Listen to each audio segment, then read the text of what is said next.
Bismillahirrahmanirrahim. Alhamdulillahillazi arsala rasulahu bil huda wa dinil haq liyuzhirahu ala ad-din kullih walau karihal kafirun. Asyhadu an la ilaha illallah wa asyhadu anna Muhammadan abduhu wa rasuluh. Allahumma salli wa sallim ala sayyidina wa habibina wa syafi'ina Muhammadin sallallahu alaihi wasallam, amma ba'd. Ayyuhal mu'minun ittaqullah, usikum wa iyaya bittaqwallahi faqad fazal muttaqun. Subhanaka la ilma lana illa ma 'allamtana innaka antal alimul hakim. Rabbi shrah li sadri wa yassir li amri wahlul 'uqdatam min lisani yafqahu qawli. Rabbi yassir wa la tu'assir ya karim. Allahumma zakkirna ma nasina wa 'allimna ma jahilna. Allahumma zakkirna ma nasina wa 'allimna ma jahilna. Allahumma zakkirna ma nasina wa 'allimna ma jahilna. Tuan-tuan dan puan muslimin dan muslimat, mudah-mudahan dirahmati Allah Subhanahu wa taala insyaallah. Pertamanya kita memanjatkan rasa syukur terhadap Allah Subhanahu wa taala kerana dengan limpah kurnia dan inayahnya kita masih lagi diberi kesempatan, masih lagi diberi peluang, kelapangan waktu, kesihatan yang baik, sehingga kita sama-sama dapat melaksanakan tuntutan-tuntutan Allah Subhanahu wa taala dan meninggalkan segala larangan-larangan Allah Subhanahu wa taala insya-Allah. InsyaAllah pada malam ini kita menyambung kembali perkongsian ilmu kita dalam membahaskan tentang wasiat dan nasihat kerohanian, bagaimana ingin menjadi kekasih Allah Subhanahu wa taala oleh Syekh Abdul Qadir Al-Jalani. Seorang mukmin yang mempunyai keyakinan. Seorang mukmin yang mempunyai keyakinan tidak akan taat kepada hawa nafsunya. Ya. Seorang mukmin yang mempunyai keyakinan tidak akan taat kepada hawa nafsunya, dirinya dan juga syaitan. Ya. Dia tidak mengetahui syaitan sehingga dia mentaatinya. Dia tidak memperdulikan dunia sehingga ia menjadi hina kerananya. Oleh itu, ia merendahkan dunia mencari penghidupan akhirat. Ya. Kata ulama, seorang mukmin yang punya keyakinan tidak akan taat kepada hawa nafsu. Ya. Maknanya orang yang berkeyakinan, orang beriman tidak akan taat kepada hawa nafsu dan juga dirinya dan syaitan. Dia tidak mengetahui syaitan sehingga dia mentaatinya. Dia tidak memperdulikan dunia hingga ia menjadi hina kanan. Oleh itu, ia merendahkan dunia dan mencari penghidupan akhirat. Apabila dia sudah dapat menghasilkan kehidupan akhirat, maka ia akan meninggalkan dunianya, bertemu dengan Tuhannya yang Maha Perkasa lagi Maha Agung. Bila dia dah dapat menghasilkan kehidupan akhirat,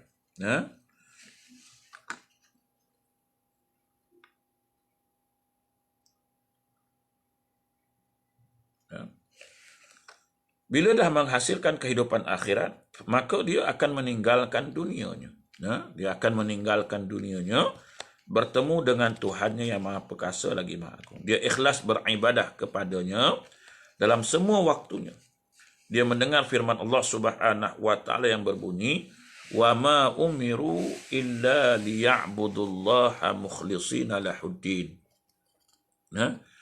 Dia akan beribadah kepada Allah Subhanahu wa taala dengan ikhlas dalam semua waktu dia. Seperti mana yang disebut Allah Ta'ala, tiadalah mereka disuruh kecuali menyembah Allah dengan ikhlas dalam menjalankan perintah agamanya. Jadi kalau kita tengok, orang yang dah sampai tahap penghidupan akhirat, menghasilkan penghidupan akhirat, maka dia tidak lagi memperdulikan akan dunianya. Apa yang dia buat hanya semata-mata ikhlas kepada Allah Subhanahu wa taala. Wa ma umiru illa liya'budullaha mukhlishina lahuddin. Jadi buangkanlah syirik dari dalam jiwamu dan esakanlah Allah yang hak dan dia adalah Maha Pencipta segala sesuatu dan semuanya berada dalam tangannya kekuasaannya.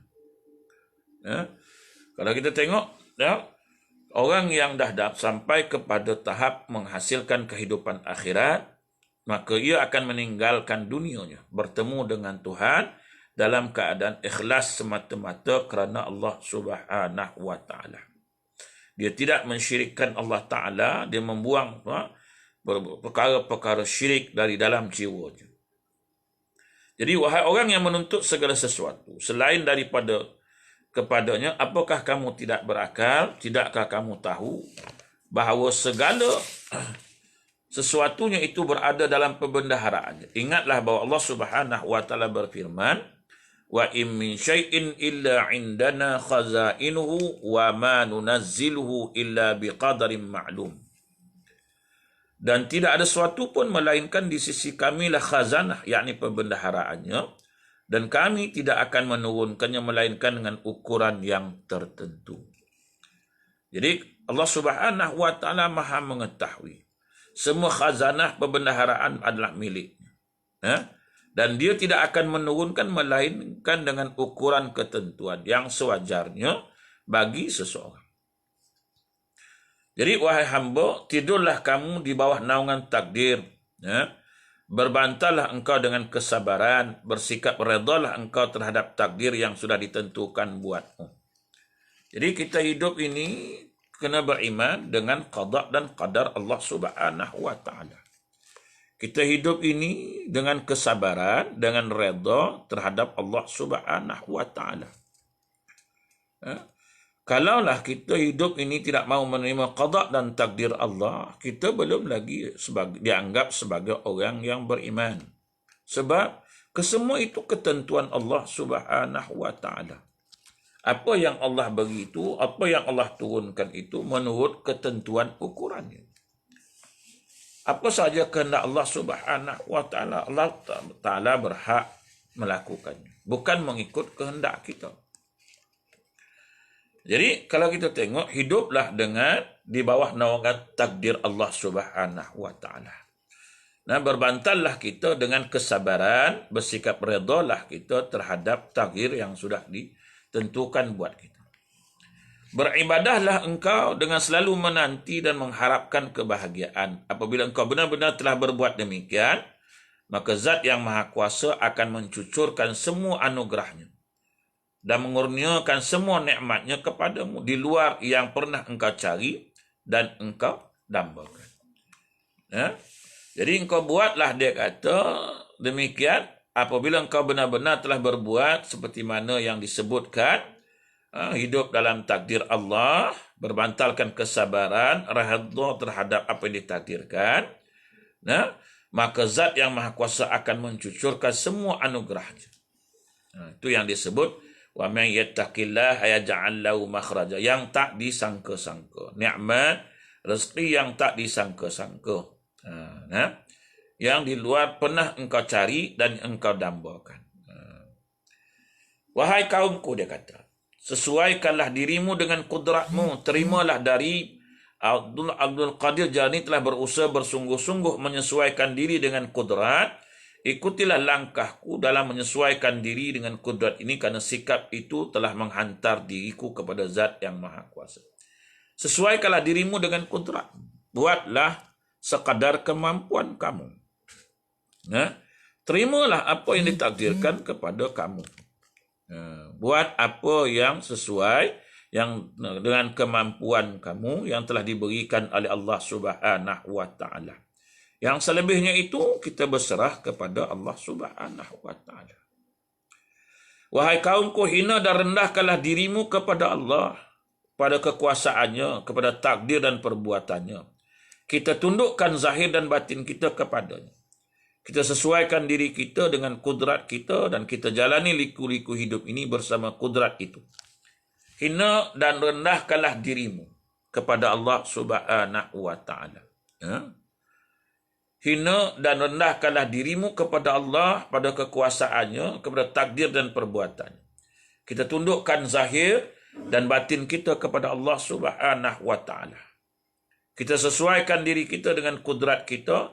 Kita jalani liku-liku hidup ini bersama kudrat ini. Kerana takdir itu adalah ibarat utusan ilahi kepada makhluknya. Kita muliakan ia adalah semata-mata kerana memuliakan yang mengutuskan. Kita janganlah rasa hebat, kita rasa bangga diri apa yang kita lakukan ini. Sebaliknya kita hina dan rendahkanlah diri kita kepada Allah Subhanahu wa taala. Janganlah kita rasa kita dah beramal banyak, kita rasa kita hebat, kita dah buat baik banyak, dan sebagainya. Sebab bila kita rasa kita dah ibadat dah banyak, berasa amalan dah banyak, kebaikan dah banyak kita lakukan, akhirnya nanti kita datang satu penyakit, iaitu penyakit riya, penyakit sombong.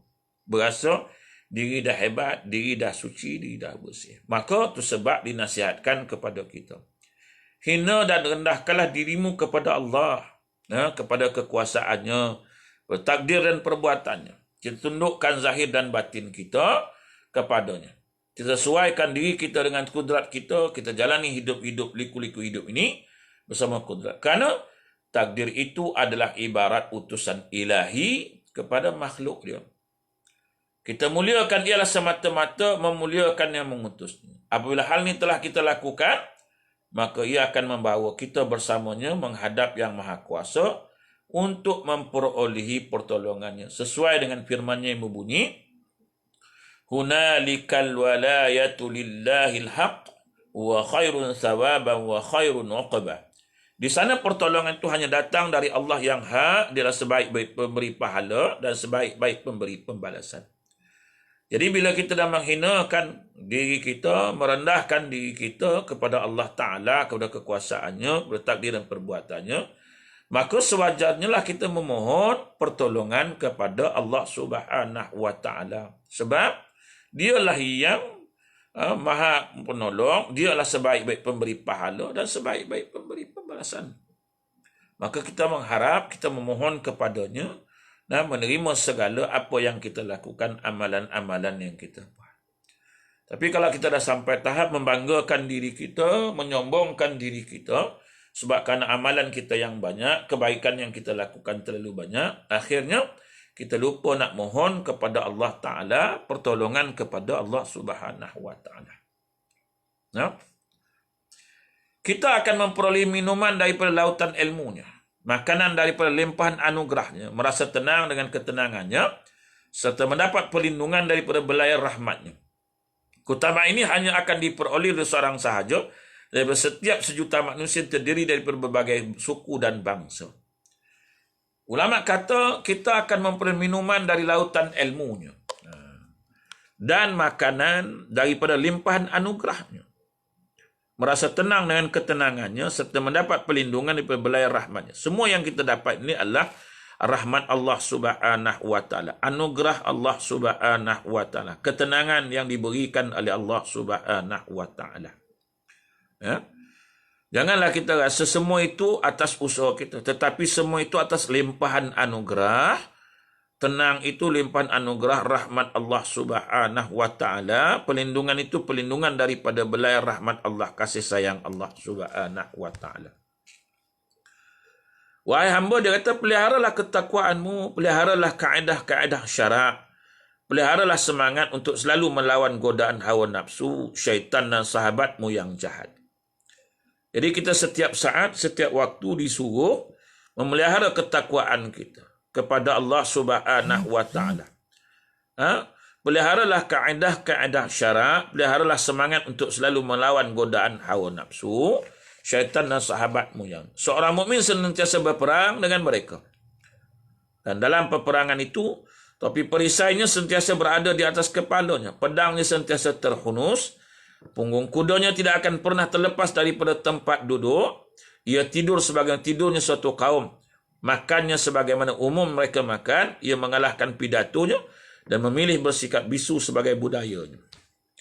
Kalau kita tengok, seorang mukmin ini sentiasa, dia kata, berperang dengan mereka. Berperang, sentiasa berperang melawan hawa nafsu. Bermujahadah dengan hawa nafsunya. Berperang melawan godaan hawa nafsu, syaitan dan sebagainya. Untuk apa? Untuk mendapatkan untuk mendapat peliharaan Allah Subhanahu wa taala, mendapat ketakwaan di sisi Allah Subhanahu wa taala.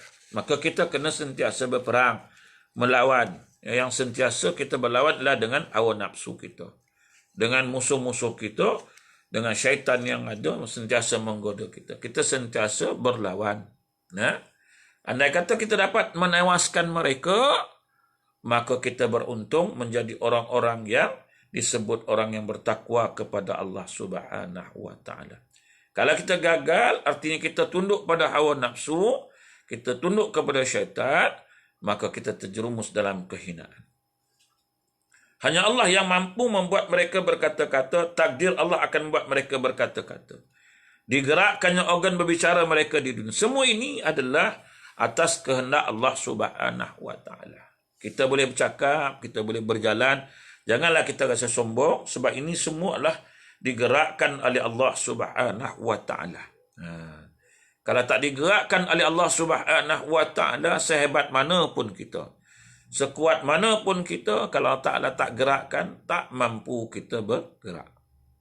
Sepandai mana pun kita berkata-kata, kalau Allah Subhanahu wa taala membuatkan kita tak boleh berkata-kata, maka kita tak akan boleh berkata-kata. Sehebat mana pun kita, sepandai mana pun kita berpidato, berbicara, tetapi kalau Allah Ta'ala tak gerakkan, maka tak takdirkan untuk membuatkan mereka berkata-kata, nescaya kita tidak akan mampu untuk berkata-kata. Kita tengok, kadang-kadang kita dah buat persiapan untuk nak cakap. Hari ni nak cakap benda ni. Tiba-tiba tak satu pun tak keluar. Benda lain yang keluar kita cakap. Itu atas kehendak siapa? Atas kehendak Allah Subhanahu wa taala. Kita dah buat, dah buat preparation, dah buatlah semua persediaan dan sebagainya, kajian. Malam ni kita akan bercakap perkara ni. Tapi bila dah mula bercakap, sepatah pun yang kita bincang, yang kita dah kaji dan sebagainya tak keluar. Benda lain yang keluar. Sebab kesemua itu ialah Allah Ta'ala yang menentukan. Kita jangan sombong, kita pandai berkata-kata, kita pandai berpidato dan sebagainya. Digerakkannya organ berbicara mereka di dunia. Sebagian Allah Ta'ala juga dapat menjadikan seluruh anggota badan manusia itu mampu berbicara kelak di hari perhitungan. Kerana Allah memberikan kemampuan kepada mereka untuk berkata-kata. Sebagaimana dia juga mampu membuat benda-benda jisim. Yang lain itu mampu berkata-kata. Al-yawma nakhtimu ala afwahihim wa tukallimuna aydihim wa tashhadu arjuluhum bima kanu yaksibun. Dan pada hari itu nanti mulut kita akan ditutup. Kemudian tangan-tangan kita yang akan berkata-kata dan kaki kita yang menjadi saksi. Allah berhak mampu melakukan segala-galanya. Dia tutup mulut, tak bagi berkata-kata. Menunjukkan kepada kita ni tidaklah manusia, bukanlah hebat, bukanlah menjadi angkuh sombong dengan apa yang kita miliki, sebab semuanya itu milik Allah Ta'ala. Allah bisa saja menjadikan kita mulut tak boleh berkata-kata. Kerana diciptakannya bagi mereka suatu alat yang membolehkan mereka berkata-kata, maka mereka mampu berkata-kata. Kita boleh berkata-kata pasal Allah Ta'ala ciptakan satu alat untuk kita boleh berkata-kata. Kadang-kadang alat diciptakan, tapi tak boleh berkata-kata. Apa alat yang Allah Ta'ala ciptakan? Dia ciptakan lidah. Lidah ni satu anugerah Allah Ta'ala. Walaupun hati kita mengandungi ilmu yang banyak dan sebagainya, tapi tak mampu dikeluarkan kalau lidah tak ada. Maka Allah Ta'ala ciptakan lidah untuk nak menyebarkan ilmu yang ada dalam hati kita. Dan kerana lidah juga manusia ini boleh porak-poranda, kerana lidah juga manusia boleh berdamai, kerana kekurangan anggota lidah ini juga manusia bertukar nama. Daripada manusia yang boleh berkata-kata menjadi manusia yang bisu. Sebab lidah ini satu anugerah nikmat Allah yang sangat-sangat besar. Yang sepatutnya kita mensyukuri nikmat lidah. Jadi Allah Ta'ala yang anugerahkan semua-semua ini. Jadi kita janganlah sombong. Kalau kita pandai berkata-kata, kita harus ingat bahawa semuanya itu anugerah Allah Subhanahu wa Ta'ala. Hanya satu alat sahaja, lidah sahaja, kalau Allah tarik nikmat ini, kita dah tak boleh berkata-kata. Makan pun dah rasa tak sedap. Itu nikmat yang Allah Ta'ala kurniakan kepada kita. Maka kita kena tunduk, kita kena merendah diri kepada Allah Subhanahu wa Ta'ala. Kita jangan sombong. Semua ini adalah milik khazanah perbendaharaan Allah Ta'ala. Jadi kalau kita tengok, semua ini adalah ketentuan daripada Allah Subhanahu wa Ta'ala. Jangan kita ada sifat sombong, ada sifat bongkak dalam diri kita ini. Sebab kena ingat semua itu adalah milik Allah Ta'ala. Kemudian apabila dia menghendaki mereka untuk melakukan sesuatu, maka dia akan menciptakan persediaan bagi mereka untuk mencapai sesuatu itu. Kita jangan rasa kita yang buat. Sebenarnya Allah Ta'ala yang menyediakan, yang menyiapkan sesuatu untuk kita melakukan sesuatu. Nak mencipta satu barang, Allah Ta'ala ciptakan alat dulu. Ada barang-barang dia. Allah Ta'ala ciptakan barang, tak perlu semua-semua tu. Kun, fayakun, jadi, ya jadi. Tapi manusia nak ciptakan sesuatu, kena siapkan semua benda. Nak ada itu, nak ada ini. Maka Allah Ta'ala siapkan semua-semua. Itu pun kita nak sombong lagi. Ni ciptaan aku. Ini kehebatan aku. Kau tengok aku belajar sekian lama. Bertahun. Mengkaji benda ni, mencipta. Kalau Allah Ta'ala tak sediakan barang-barang keperluan itu, mana mungkin kita nak membuatnya. Contoh kita nak buat kapal terbang. Ada alat-alatnya. Allah Ta'ala dah siapkan. Janganlah kita rasa kita pandai, hebat kita boleh buat kapal terbang. Kalau Allah Ta'ala tak sediakan alat-alat nak membuatnya, mampukah kita nak buat? Sebab itu semua yang kita buat ni adalah hak milik Allah Ta'ala, ketentuan Allah Ta'ala. Dia akan menciptakan persediaan bagi mereka untuk mencapai sesuatu itu. Jangan kita rasa pandai. Tak pandai mana kita pun, sebab semua yang kita nak buat ni Allah Ta'ala siapkan.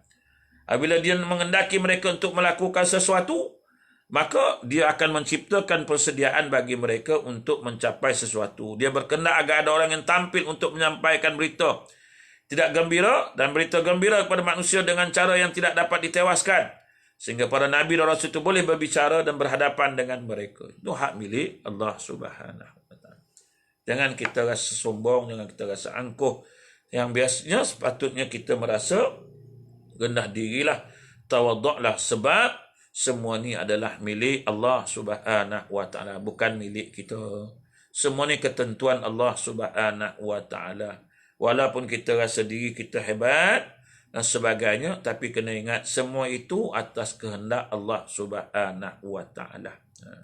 Kadang-kadang kita terlupa seolah-olah semua ni, kehebatan ini, apa yang kita miliki ini atas usaha kita, kita sampai lupa Allah Ta'ala, lupa nak memuji Allah, lupa nak berterima kasih pada Allah Subhanahu wa Ta'ala, sebab kita merasa semua ni adalah atas sebab kepandaian kita. Sebab kepintaran kita, sebab kehebatan kita, sehingga semua ni yang kita dapat ni adalah kerana kehebatan dan kepandaian kita. Kita berasalah. Padahal itu semuanya telah disediakan ketentuan itu oleh Allah Subhanahu wa Ta'ala. Apabila Allah Ta'ala mewafatkan para Nabi dan Rasul, maka dijadikannya ulama yang mampu berbicara dengan ilmu mereka. Lantas dijadinya mereka berbicara kepada mereka dengan kata-kata yang mengandungi kemaslahatan bagi semua makhluk sebagai ganti atau pewaris daripada para Nabi dan Rasul tersebut. Rasulullah SAW bersabda berbunyi, Al-ulama'u warasatul anbiya. Ulama adalah pewaris Nabi. Yang hari ini orang ramai kadang-kadang memperlekehkan para alim ulama, menghina para alim ulama dan sebagainya. Kena ingat, sebab itu Allah Ta'ala kata, setelah aku mewafatkan para Nabi dan Rasul, maka dijadikannya ulama yang mampu berbicara dengan ilmu mereka. Itu kena faham. Sebab itu kita jangan memperlekeh ulama dan sebagainya. Ada kata itu ulama su dan sebagainya lah. Kita kena faham betul-betul apa yang dikatakan ulama usu, ulama akhirah. Kalau ditakdirkan benar-benar dia ulama akhirah, kita menghina bagaimana? Bagaimana yang dikatakan ulama usu? Kena faham dulu. Kadang-kadang kita ni bercakap, kita tak faham. Kita main cakap sembrono aja kita nak cakap, ni ulama ni teruk, ulama ni jahat dan sebagainya. Siapa kita? Jadi kalau kita nak berbicara tentang ulama, Nabi dah sebut al-ulama warasatul anbiya. Kena tahu bagaimana ciri-ciri ulama warasatul anbiya. Kita tahu ke, kita dah mengkaji ke? Kita jangan hanya tengok satu dua tanda, langsung kita menuduh ulama usuk. Sedangkan banyak lagi perkara-perkara yang dilakukan yang kita tak tahu. Jadi jangan terlalu cepat melontarkan, mengatakan sebagai ulama usul. Hari ini kita suka melontarkan hukum kepada siapa saja pun tidak dibenarkan. Hatta kepada orang yang hina pun tak boleh kita lontarkan hukum. Siapa kita nak menghukum mereka? Siapa kita nak menghukum orang masuk neraka? Siapa kita nak menghukumkan dia masuk neraka Allah Ta'ala? Dia mati dalam berdosa dan sebagainya. Siapa kita? Hanya yang layak menghukum ialah Allah Subhanahu Wa Ta'ala. Kita pun belum tahu siapa kita di sisi Allah Subhanahu Wa Ta'ala. Jangan terlalu mudah kita menghukum seseorang. Ya? Jangan terlalu mudah kita menjatuhkan hukum pada seseorang. Siapa pun dia, apa yang kita patut buat ialah mendoakan kebaikan baginya. Bukan menghukum, malahan kita mendoakan kebaikan baginya. Sebab kita pun tak tahu bahagian kita nanti. Apakah kita tergolong orang yang dimuliakan oleh Allah Ta'ala ataupun orang yang dihinakan oleh Allah Subhanahu Wa Ta'ala. Mungkinlah hari ini dia kafir, besok dia Islam. Nak mati sebelum meninggal, masuk Islam dia. Siapa yang tahu? Itu adalah hak milik Allah Subhanahu Wa Ta'ala. Sebab itu tugas kita ialah menyampaikan, tugas kita ialah menyeru sahaja. Mengajak, menyeru, itu sahaja. Selebihnya, serah kepada Allah, kita berdoa kepada Allah Subhanahu Wa Ta'ala.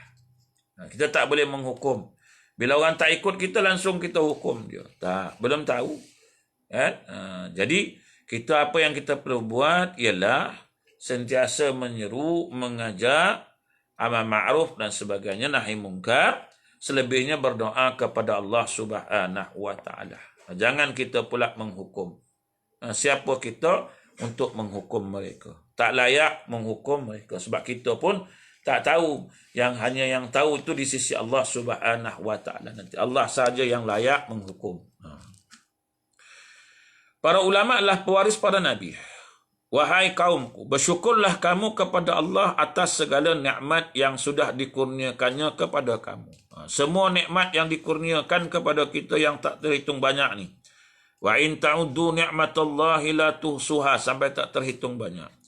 Fa bi ayyi ala'i rabbikuma tukazziban. Nikmat Tuhan mana lagi yang kamu nak dustakan? Jadi kita bersyukur atas segala nikmat itu sehingga kan kita menggunakan nikmat-nikmat itu pada tempat-tempatnya.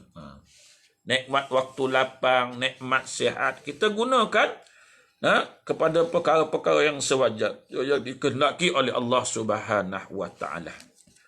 Itu tanda yang bersyukur kepada Allah Subhanahu Wa Ta'ala. Syukur bukan hanya sekadar ucap Alhamdulillah, tapi menggunakan segala nikmat yang dikurniakan oleh Allah pada tempatnya, pada haknya. Nikmat waktu lapang. Apa guna waktu lapang? Nikmat untuk ingat Allah, untuk mengabdikan diri kepada Allah Ta'ala. Nikmat waktu lapang, gunakan. Duduk dalam majlis-majlis ilmu, duduk. Gunakan waktu lapang, duduk dalam majlis ilmu. Ini orang yang bersyukur di atas nikmat. Nikmat sehat, nikmat kaki dan sebagainya, itu kita gunakan pada jalan Allah, pada mengabdikan diri kepada Allah. Inilah orang-orang yang bersyukur. Kalau kita lihat bahawa semua nikmat itu datang daripada siapa? Daripada Allah Subhanahu Wa Ta'ala. Semua nikmat ini datang dari Allah Subhanahu Wa Ta'ala. Allah Ta'ala kurniakan nikmat, maka kita gunakan sebaik mungkin nikmat yang dikurniakan. Wa ma bikum min ni'matin fa min Allah summa idza massakumud durru fa ilaihi taj'arun. Dan apa jua nikmat yang ada pada kamu itu, kata Allah, maka dari Allah lah datangnya. Kemudian apabila kamu ditimpa kemudaratan, hanya kepadanya saja kamu minta pertolongan. Bila timpakan musibah mudarat, kat siapa nak minta tolong? Daripada Allah Ta'ala lah. Kepada Allah Ta'ala lah kita minta tolong. Sebab itu, allazina iza asabathum musibah qalu inna lillahi wa inna ilaihi raji'un. Bila timpa mudarat, hanya kepada Allah Ta'ala saja kamu meminta pertolongan. Bila dapat nikmat, gunakan nikmat tu sebab nikmat tu dari Allah. Allah nak kita menggunakan kepada kebaikan. Macam kita lah, kita bagi pinjam kat seseorang, dia suruh gunakan pada tempat yang baik. Bagi pinjam motosikal contoh. Ni kau gunalah motor ni, aku tengok kau selalu pergi masjid tu jalan kaki, sian tengok kau jauh-jauh jalan kaki, ambil motor aku ni. Gunakan apa yang dia minta, apa yang dia suruh. Gunakan pada kebaikan. Bawalah pergi masjid, bawalah pergi mengaji dan sebagainya. Ni dia gunakan pada bukan tempatnya. Ni orang yang tak bersyukur dengan nikmat. Dia gunakan pergi beli nombor dan sebagainya, pergi buat maksiat dengan motor yang kita bagi pinjam. Bagaimana perasaan kita? Maka kita akan marah sebab aku bagi pinjam supaya manfaatkan pada kebaikan, tapi kamu gunakan kepada kemaksiatan. Jadi itu sebab nikmat Allah Ta'ala ini, Allah Ta'ala sentiasa memerhatikan. Sebab itu Allah Ta'ala kata, "Tsumma la tus'alunna yauma izin anin na'im." Nanti akan aku tanya balik semula nikmat-nikmat yang pernah aku bagikan kepada kamu. Tsumma la tus'alunna yauma izin anin na'im. Besok akhirat nanti semua nikmat yang diberikan oleh Allah Ta'ala kepada kita tu semuanya akan ditanya kembali. Apa nak jawab? Kemana kita gunakan nikmat-nikmat yang Allah Ta'ala kurniakan kepada kita, yang bagi kepada kita yang banyak tu? Mampukah kita nak jawab depan Allah Subhanahu wa Ta'ala nanti? Kalau Allah Ta'ala tanya nikmat-nikmat yang kita, yang dapat, yang kita gunakan tu, ke mana perginya? Jadi tuan-tuan muslimin dan muslimat harus diingat, semua nikmat ni tak akan dilupakan oleh Allah Subhanahu wa Ta'ala. Semua akan ditanya. Tsumma la tus'alunna yauma izin anin na'im. Nikmat ulang, nikmat kesihatan, semua yang dikatakan nikmat, semua akan ditanya oleh Allah Subhanahu wa Ta'ala. Jadi di manakah syukur bagimu, wahai orang-orang yang sudah menerima nikmat ni? Di manakah syukur bagimu, wahai orang-orang yang sudah menerima nikmat? Wahai makhluk yang memandang bahawa nikmat itu berasal daripada selainnya.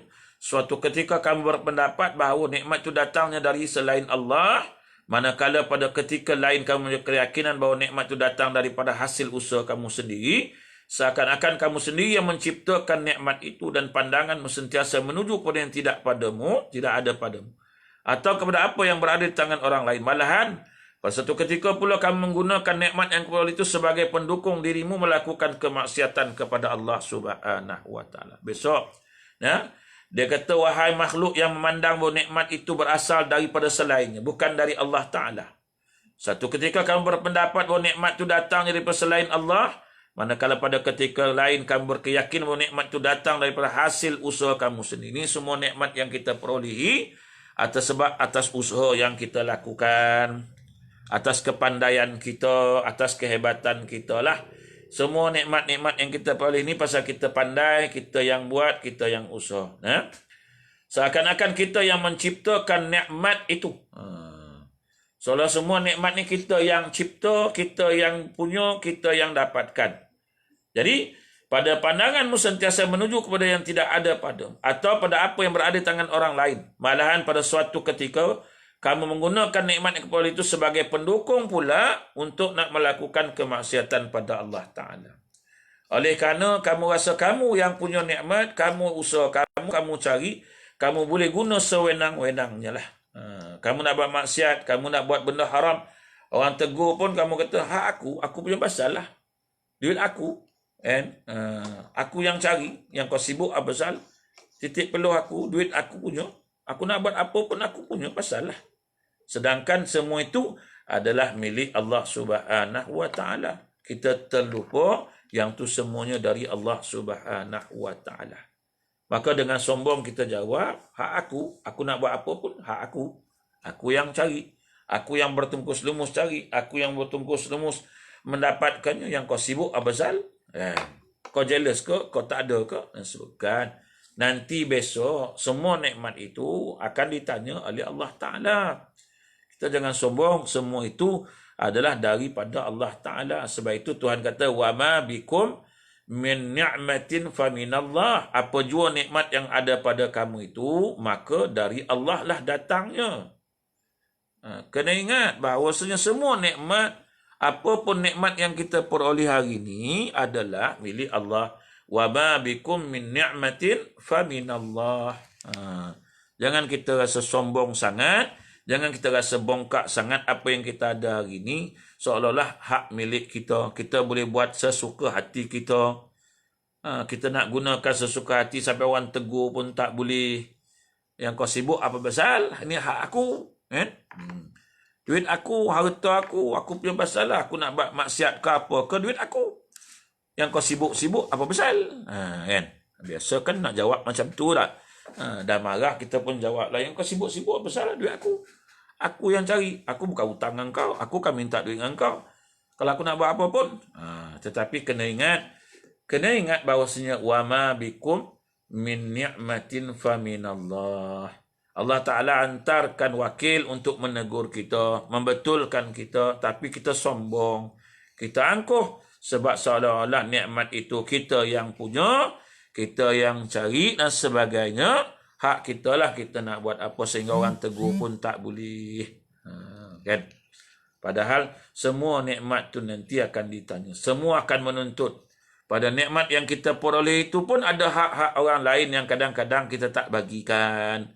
Ada hak anak yatim, ada hak orang miskin, ada hak kaum kerabat yang tak dibagikan. Besok akan ditanya oleh Allah Subhanahu Wa Taala. Mereka semua akan menuntut, kan, mana hak aku, mana hak aku. Besok kita jenuh nak jawab, kan? Apa nak jawab di hadapan Allah Subhanahu Wa Taala? Sebab atas dunia kita kata tu hak aku, semua tu hak aku. Aku punya pasal nak buat apa? Akhirat besok rupanya ramai yang menuntut kepada kita hak-hak mereka yang ada pada kita. Allah Ta'ala bagi nikmat tu pada kita supaya agih-agihkan nikmat itu pada yang hak. Tapi kita dengan sombong mengatakan tu milik kita. Sehingga kita terlupa nak kongsikan nikmat-nikmat itu pada yang lain. Akhirat besok barulah timbul menyesal. Kenapa aku tak tunaikan? Kenapa aku tak bagi nikmat ni pada orang yang berhak mendapat nikmat itu? Jangan sampai penyesalan, seperti mana semalam saya sebutkan, jangan sampai dah masuk kubur, baru nak menyesal, baru nak tersedar, silap kita. Kenapalah aku tak bagikan dulu nikmat-nikmat. Ingatkan aku punya semua. Rupanya dalam nikmat itu ada nikmat orang lain yang aku tak bagikan. Itu yang kita paling bimbang, tuan-tuan. Kemudian, wahai hamba, dalam kesunyianmu, kamu memerlukan sesuatu tindakan pencegahan. Kamu memerlukan kewarakan yang akan mengangkat kamu dari lembah kemaksiatan dan kesalahan. Dan kamu memerlukan pengawasan yang akan mengingatkan kamu akan pandangan zat yang maha terhadap dirimu. Kamu adalah orang yang sangat memerlukan hal ini bersama dalam waktu sunyimu. Dan dalam masa yang sama, kamu juga memerlukannya untuk memerangi hawa nafsu dan syaitan. Hancur kebanyakan manusia kerana mereka sentiasa melakukan kesalahan dan kemaksiatan. Sebab kehancuran itu sebab kita melakukan dosa kemaksiatan. Hancurnya orang-orang zuhud lah kerana mereka punya keinginan untuk bersenang-senang dengan kehendak syahwatnya. Hancurnya para wali abdal adalah kerana lintasan fikiran ketika mereka dalam waktu sunyinya. Dan hancurnya para siddiqin, orang-orang yang jujur dan benar, adalah suatu yang bersifat sementara. Mereka selalu disibukkan untuk selalu menjaga dan memelihara hatinya kerana mereka adalah orang-orang yang tidur di pintu maharaja. Mereka berdiri dalam posisi mereka sebagai juru dakwah yang mengajak manusia kepada mengenal Allah yang hak. Tiada henti-hentinya mereka memujuk hati mereka dengan berkata. Berhenti sebentar, tuan-tuan, azan.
La ilaha illallah Muhammad Rasulullah sallallahu alaihi wasallam. Innaka la kita sambung sikit tuan-tuan insya-Allah. Sebelum kita akhiri tuan-tuan. Jadi tuan-tuan, marilah kita ingat, marilah kita sedar bahawasanya semua ini adalah daripada Allah Subhanahu wa taala. Maka bila mana dari Allah Subhanahu wa taala, maka kita harus berwaspada. Setiap apa yang kita lakukan, kena ingat bahawasanya itu semua milik Allah. Kemana Allah Ta'ala suruh gunakan segala nikmat yang diberikan kepada kita, kemana nikmat-nikmat itu kita menggunakannya. Wahai hati, wahai roh, wahai manusia, wahai jin, wahai orang-orang yang berharap kepada Maharaja.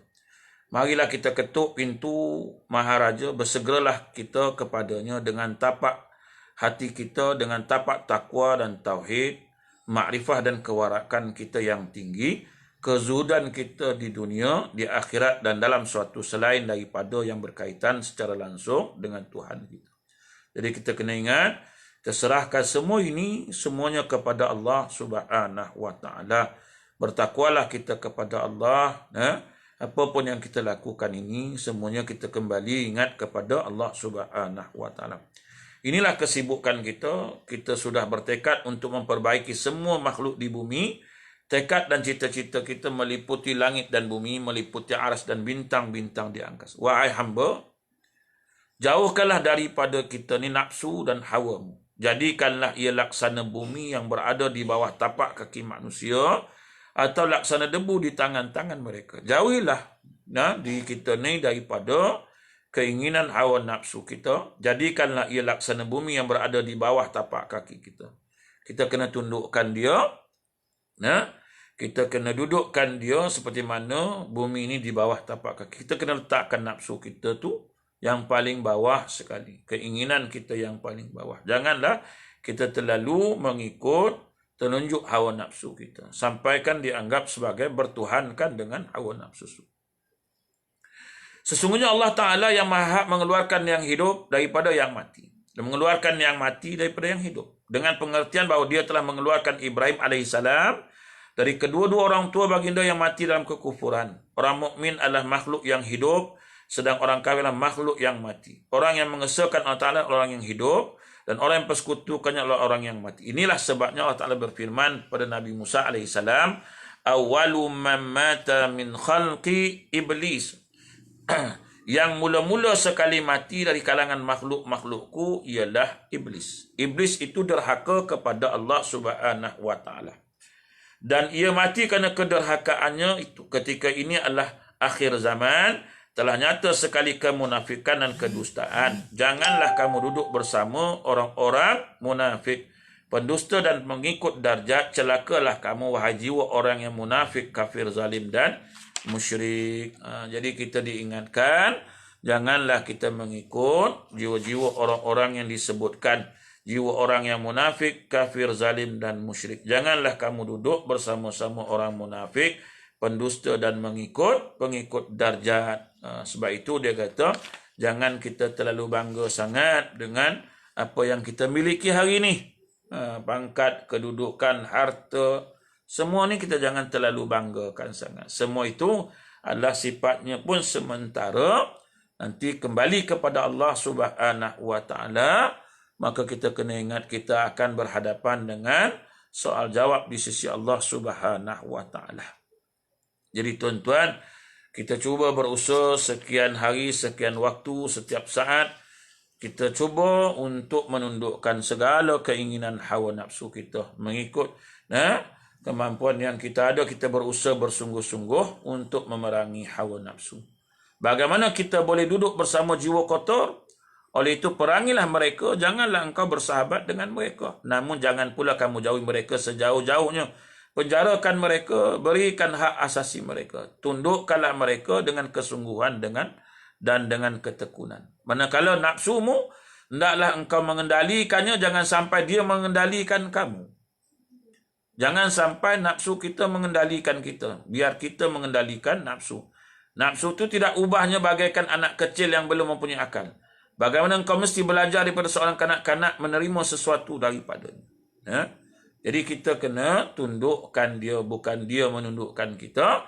Kita mengendalikan dia, bukan dia mengendalikan kita. Barulah kita akan selamat. Kalau dia mengendalikan kita, maka kita termasuk orang-orang yang rugi, tuan-tuan.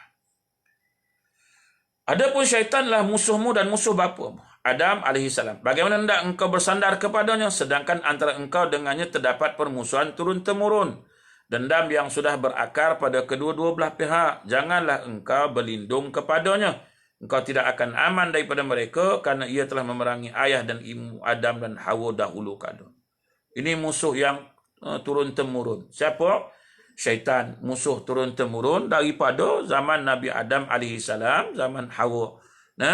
Jadi kalau kita tengok bagaimana kita nak selamat daripada ni, sedangkan dialah musuh turun-temurun yang tak pernah erti putus asa, sentiasa mengajak kita kepada kejahatan. Jadi kita mesti berperang melawan mereka, bermujahadah melawan musuh-musuh kita ni. Percayalah, sekiranya memperoleh peluang, maka ia akan membunuh jiwamu sebagian telah melakukan hal itu kepada ayah dan ibumu Adam dan Hawa. Oleh itu jadikanlah takwa sebagai senjatamu, manakala tauhid dan atau mengesahkan Allah, takut kepadanya, warak dalam diammu, jujur dalam segala tindakan, serta memohon pertolongan daripada Allah sebagai kekuatan. Semua senjata dan tentera ini akan mengusir, membinasa dan menghancurkan bala tentera iblis. Bagaimanakah kamu tidak mengusirnya sementara kebenaran ada di pihakmu? Kalau kita dah ada senjata, kenapa kita tak gunakan senjata ini untuk melawan, untuk menyerang musuh-musuh kita ini dengan senjata yang kita ada? takkan kita nak membiarkan musuh-musuh kita sentiasa memerangi kita tanpa kita bersiap sedia untuk melawan, untuk menghadapinya. Jadi tuan-tuan, marilah kita ingat bahawasanya kita mesti berjuang, setiap saat, setiap waktu berjuang, menentang hawa nafsu kita, menentang syaitan musuh-musuh kita dan sebagainya. Tuan-tuan, kalau kita ingin menjadi kekasih Allah Subhanahu wa taala, kita mahu menjadi hamba Allah yang dikasihi oleh Allah Subhanahu wa taala. Jadi tuan-tuan, cukup setakat itu perkongsian kita malam ni. Insya-Allah kita bertemu lagi besok pagi subuh, insya-Allah. Kuliah kita subuh secara online ni, secara live hari-hari, sepanjang masjid dan surau tidak lagi dibuka, insya-Allah kita akan terus menggunakan teknologi yang ada untuk kita bersiaran, berkongsi ilmu tiap-tiap maghrib dan subuh, insya-Allah, selama masih dalam PKPB yang tak dibenarkan masjid dan surau diadakan sebarang kuliah, insya-Allah. Jadi tuan-tuan, cukup setakat itu. Dan sebelum saya akhiri, ni ada satu iklan, iklan minyak urut terapi 1000 macam guna, dijamin bersih suci, menggunakan alat-alat ataupun bahan-bahan yang suci. Maka siapa yang berhajat, siapa yang berminat untuk dapatkan minyak bubble belly ini untuk urut dan sebagainya lah, aromaterapi dan sebagainya, angin dalam badan, bisa-bisa urat dan sebagainya, bolehlah WhatsApp saya, boleh PM saya, dan juga boleh tengok dalam Facebook, dalam FB saya lah, ada iklan bubble belly, insya-Allah. Wallahu a'lam. A'udzubillahi minasyaitonir rajim. Allahumma inna billahi wazin bil afiyah. Allahumma inna nas'aluka ilman nafi'a wa rizqan halalan thayyiban wa 'amalan mutaqabbalan. Sallallahu alaihi wasallam. Alhamdulillah rabbil alamin. Assalamualaikum warahmatullahi wabarakatuh.